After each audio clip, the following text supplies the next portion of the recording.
तो नमस्कार दोस्तों, स्वागत है मगन ट्यूटोरियल्स में। उम्मीद करता हूँ सब लोग स्वस्थ होंगे, व्यस्त होंगे, जबरदस्त होंगे। दोस्तों, मैंने आप लोगों से बात किया था कि आज एक आईए की सुनवाई है और वो आईए लगाई है कौशिक दास जी ने, जो वेस्ट बंगाल से हैं। और उस आईए की आज हियरिंग थी इन चेम्बर। तो उसमें क्या कुछ हुआ उसके संबंध में हम लोग बातचीत करेंगे। और दूसरी जो है डेवलपमेंट, अभी मैं आपको कहूँ तो नंदन सिंह बोहरा सर से हमारी बातें हुई हैं और कुछ ऐसी बातें हुई हैं जो मैं आपके साथ शेयर करना चाहूँगा। हालांकि उन्होंने ये कहा है कि आप इसको कहीं शेयर नहीं करेंगे, लेकिन मैंने पहले की भी वीडियोस में आप लोगों से ये बातें कहा है कि बोहरा सर ऐसे इंसान हैं जो पहुंच रखते हैं, काफ़ी ऊपर तक उनकी पहुंच है और वो इस समय भी इंटरनली काम कर रहे हैं। तो उन बातों के बारे में भी हम लोग जिक्र करेंगे। और तीसरी चीज़ ये है कि आप लोगों को पता होगा, मैंने मगन ट्यूटोरियल से ही आप लोग को अपडेट करके कहा था कि पप्पू सर भी हाल फिलहाल एक एसएलपी लेके आने वाले हैं माननीय सुप्रीम कोर्ट में। तो उस संबंध में भी हम लोग बातें करेंगे। तो आईए के संबंध में हम लोग बात करें या फिर अन्य चीज़ों पे हम लोग बात करेंगे, पप्पू सर के बारे में बात करेंगे। मैं बात करना चाहूँगा पहले नंदन सिंह बोहरा सर के बारे में।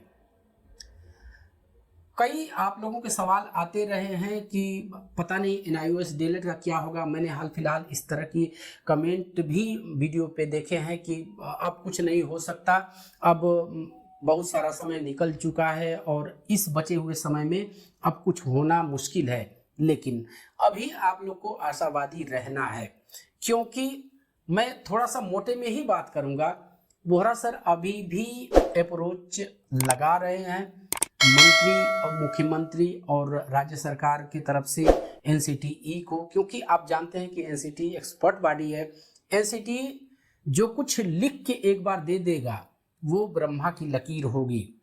और मैंने आप लोग से कहा भी था कि कोई भी केस हो, एनसीटीई का जो काउंटर है वो मायने रखेगा, विशेषकर शिक्षक प्रशिक्षण के संबंध में या फिर और चीज़ों पे हम अपना दायरा बढ़ाना नहीं चाहते हैं। तो इस कोर्स के बारे में एनसीटीई एक महत्वपूर्ण बॉडी है और यदि वो कुछ अपनी तरफ से पहल करती है या कुछ क्लैरिफिकेशन करती है, जाहिर सी बात है एक संवैधानिक संस्था है और एक ऑटोनोमस बॉडी है प्लस एक्सपर्ट बॉडी है। पूरे देश में शिक्षा की रूपरेखा क्या होगी वो यही तय करती है। इसको इस तरह का लीगल राइट प्राप्त है। तो उसी दिशा में बोहरा सर काम कर रहे हैं और लगभग सफलता के करीब हैं। मेरे पास कुछ डॉक्यूमेंट भी हैं, मैं चाहता तो आपको शेयर करता, लेकिन उन्होंने मना किया है कि अभी आप इसको शेयर नहीं करेंगे। लेकिन किस दिशा में वो कार्य कर रहे हैं उन्होंने उसके बारे में विस्तार से बताया। मैं आपको यहाँ पे ये कहूँगा, मुझे मना किया गया है इसलिए मैं बहुत कुछ आपसे नहीं कह पा रहा हूँ, लेकिन याद रखिएगा मैं ही आपको उस संबंध में जल्दी अपडेट करूंगा। तो ये चीज हो गई कि बोहरा सर इंटरनली काम कर रहे हैं और इस चीज को आप लोग को ध्यान में रखना है। और वो इसलिए रखना है क्योंकि मैं जिस तरह के आपके कमेंट्स देख रहा हूँ, जिस तरह के आपके रिएक्शंस देख रहा हूँ कि आप लोग निराश होते जा रहे हैं कि नहीं कुछ हो सकता, अभी बहुत कुछ लड़ाई बाकी है और एनआईओएस डीएलएड के संबंध में अभी पिक्चर पूरी नहीं हुई है, अभी पिक्चर बाकी है।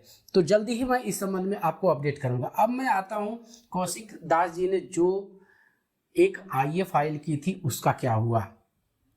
तो इन चेम्बर, मैंने आपको बताया कि इन चेम्बर उसकी हियरिंग थी और उसमें एक डिलीशन वाली बात थी और कौशिक दास जी का यह प्रयास था कि जो पार्टी हैं रेगुलर डीएलएड के उनको वहां से रिमूव कराया जाए। और वजह ये है जो उन्होंने तर्क दिया था, मैं आपको इसी चीज़ उसको बता दे रहा हूँ जैसे कि जैसा है वैसा ही। कौशिक दास जी का ये मानना है कि हमारी जो लड़ाई है वो रेगुलर डीएलएड से है ही नहीं। उनका सिर्फ और सिर्फ इतना सा पॉइंट है कि यदि आप रेगुलर डीएलएड को ले रहे हैं तो एनआईओएस डीएलएड को ले लीजिए, क्योंकि यदि रेगुलर डीएलएड आरटीई 2009 जो एक्ट है उसके नॉर्म्स है उसको फुलफिल करता है, तो हमारा कोर्स भी पूरी तरह से आरटीई के मानकों को पूरा करता है। इसलिए आप रेगुलर डीएलएड को ले रहे हैं तो हमें भी लीजिए, उनका ये कहना है। और इसी ग्राउंड पे वो ऐसा चाहते हैं, उनका कहना भी है कि रेगुलर डीएलएड से हमारा कोई विरोध नहीं है।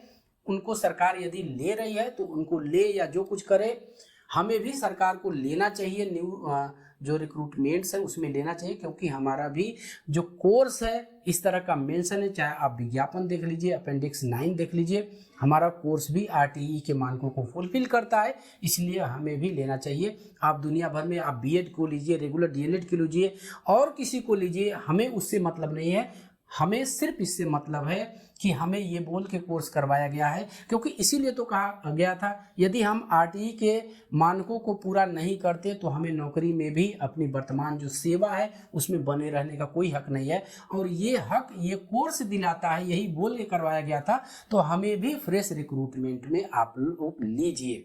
तो इस ग्राउंड पे वो लड़ने की कोशिश कर रहे हैं, और इसीलिए उन्होंने एक ये IA फाइल किया था, और उसमें इस तरह का था, डिलीशन का था कि जो पार्टी है रेगुलर DLED को, उनको वो वहां से रिमूव कराना चाहते थे। हालांकि इसका विरोध ट्रांसफर पिटीशन की तरफ से भी किया गया और रेगुलर DLED वालों की तरफ से भी किया था। उसमें 2 हफ्ते का समय मिला है, जो भी अपडेट होगी मैं आपको दूंगा कि उनको डिलीट किया गया है या फिर नहीं किया गया है। तो एक बात ये हो गई।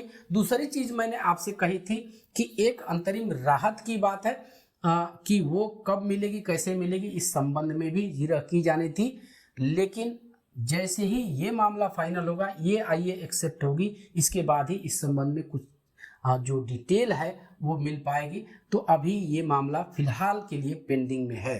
तो ये दोनों चीजें हो गई दोस्तों, जैसा कि मैंने आपसे कहा कि बोरा सर ने कहा था और इंटरनली वो काम कर रहे हैं। जल्दी ही इस चैनल पे मैं अपडेट करूंगा, और मैंने सर से रिक्वेस्ट भी किया है कि वो चैनल पे आएँ और जो कुछ भी डेवलपमेंट है वो बताएं, क्योंकि इस समय जो है वो घोर निराशा चल रही है, और बहुत से बच्चे, बहुत से हमारे भाई ऐसा मान रहे हैं, ऐसा मानने लगे हैं कि शायद अब कुछ नहीं हो सकता, NIOS का चैप्टर क्लोज है। लेकिन आप लोग विश्वास कीजिए, अकॉर्डिंग टू बोरा सर, उन्होंने कहा है हम अंत तक लड़ेंगे और हमें पूरा भरोसा है कि हम जीतेंगे भी।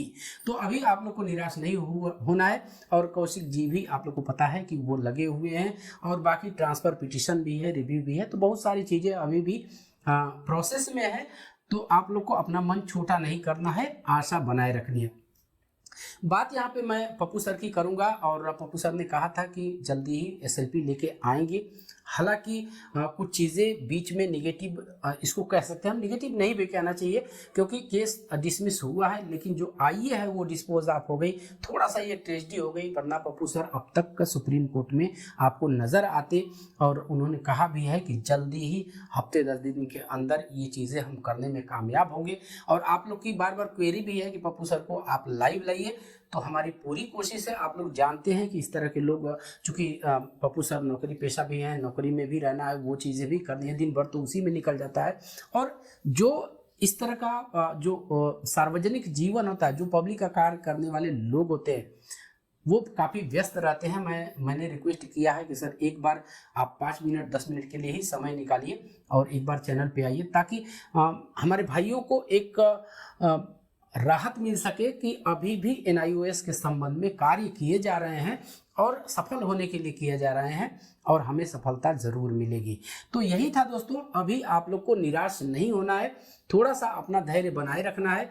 और कोई भी, देखिए, किसी का किसी से कोई विरोध नहीं है, सारे लोग स्वतंत्र हैं, सारे की अपनी अपनी विचारधारा है, वो अपने अपने तरीके से कार्य कर रहे हैं। मैं बस अभी इतना ही कहना चाहता हूँ, क्योंकि किसी को जबरदस्ती आप एक साथ उनका पैचअप नहीं करवा सकते, एक प्लेटफॉर्म पे नहीं ला सकते, लेकिन ओवरऑल सभी NIOS के ही अभ्यर्थी हैं, तो वो अपने स्तर से प्रयास कर रहे हैं, और हमें भरोसा भी है ऐसा कि एक दिन वो ज़रूर और ज़रूर सफल होंगे। तो अभी आप लोग को किसी भी तरह का कोई कन्फ्यूज़न अपने मन में नहीं रखना है, और अपने आप को आशावादी बनाए रखना है। जल्दी ही कोई अच्छी न्यूज़ मगन ट्यूटोरियल पे आपको देखने के लिए मिलेगी। तो बस दोस्तों, यही था आज की इस वीडियो में। उम्मीद करते हैं कि आपको वीडियो पसंद आई होगी, और चलते चलते वही रिक्वेस्ट दोस्तों, कृपया इस चैनल को लाइक शेयर और सब्सक्राइब जरूर कीजिए दोस्तों। जब आप ऐसा करते हैं तो हमें एक मोटिवेशन जरूर मिलता है। मिलते हैं अगली वीडियो में, तब तक के लिए नमस्कार।